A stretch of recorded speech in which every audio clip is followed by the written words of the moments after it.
जिंदाबाद कांग्रेस पार्टी जिंदाबाद जिंदाबाद जिंदाबाद कांग्रेस पार्टी की चाल चलेगा की बात करेगा की चाल चलेगा की बात करेगा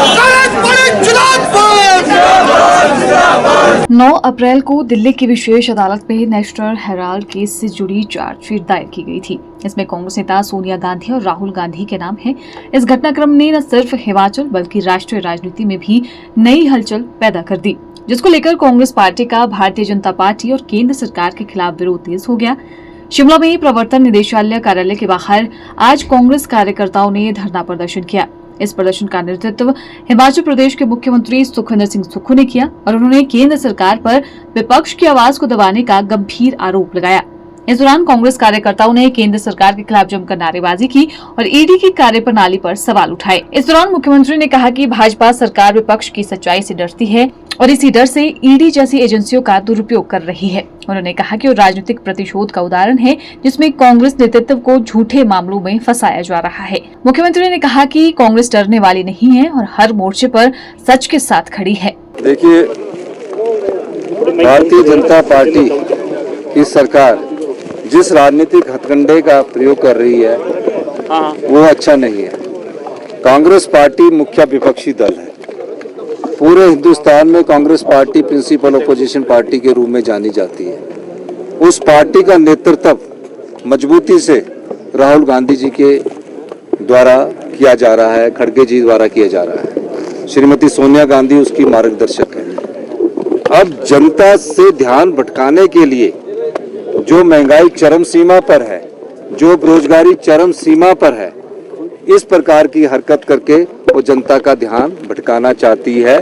और चार्जशीट जो कि नेशनल हेराल्ड केस में की गई है, पर ये पता करने की जरूरत है कि नेशनल हेराल्ड अखबार किस पार्टी का है।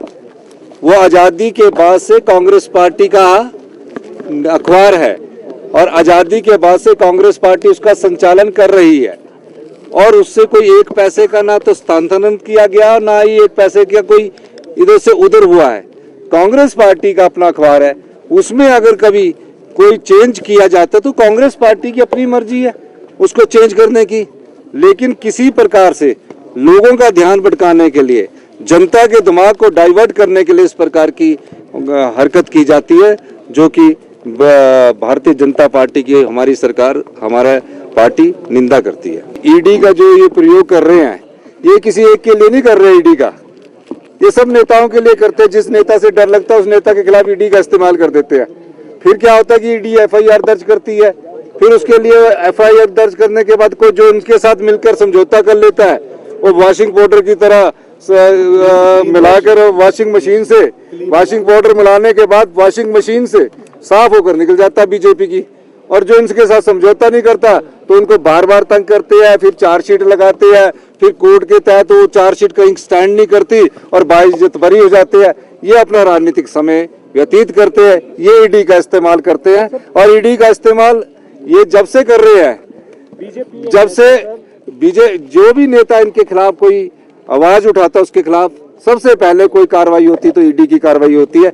देखिए, आज पूरे देश में कांग्रेस पार्टी ईडी कार्यालय के बाहर धरना प्रदर्शन कर रही है। कारण आप जानते हैं कि भारतीय जनता पार्टी की जो केंद्र सरकार है, गांधी परिवार के खिलाफ जो है चार्जशीट दाखिल हुई और चार्जशीट बिल्कुल बेबुनियाद है और केवल कांग्रेस पार्टी के नेताओं को डराने धमकाने की एक सुनियोजित साजिश है।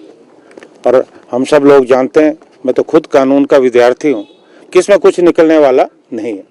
लेकिन आज देश में जिस ढंग से बेरोजगारी बढ़ रही है, महंगाई बढ़ रही है और देश में एक सांप्रदायिक तनाव फैलाने का प्रयास हो रहा है, क्योंकि जो मूलभूत मुद्दे हैं उन मुद्दों से ध्यान भटकाने का प्रयास जो है केंद्र की सरकार कर रही है।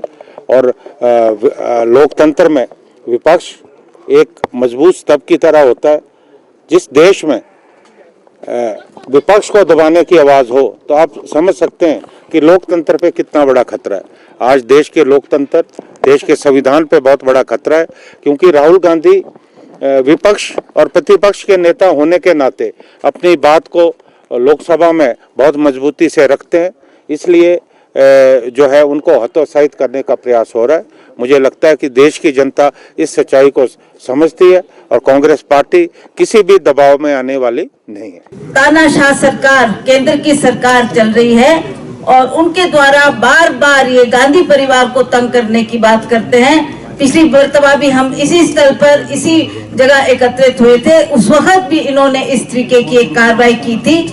आज फिर से हमने अखबारों के तरफ से और हमें सोशल मीडिया की तरफ से ये जानकारी मिली है कि इस तरीके से इन्होंने सोनिया जी का और राहुल जी का नाम लेकर उसे दोबारा चार्जशीट करने की बात की है। उसकी हम भरसक निंदा करते हैं। जो हमारे मुख्य मुद्दे हैं उनसे हमारा ध्यान भटकाने के लिए आज केंद्र सरकार इस तरीके की घटनाएं कर रही है, ताकि चाहे वो बेरोजगारी की बात है जिसकी आवाज बार बार राहुल गांधी जी ने पार्लियामेंट में उठाई, चाहे वो हमारे बढ़ती हुई महंगाई की बात है उसकी बात उन्होंने उठाई, जो अदानी की बात बार बार राहुल जी करते हैं और उसी तरह से मणिपुर की बात करते हैं। किसी भी विषय पर मोदी जी ने और उनकी टीम ने, चाहे वो शाह साहब थे, अमित शाह जी, उन्होंने उसके ऊपर कोई भी ऐसा वक्तव्य नहीं कहा पार्लियामेंट में जिससे लोगों को संतुष्टि हुई है। इसलिए ताकि वो लोगों का ध्यान भटकाया जाए, इसलिए वो बार बार इस तरीके से हमारे कांग्रेस पार्टी के ऊपर प्रहार कर रहे हैं,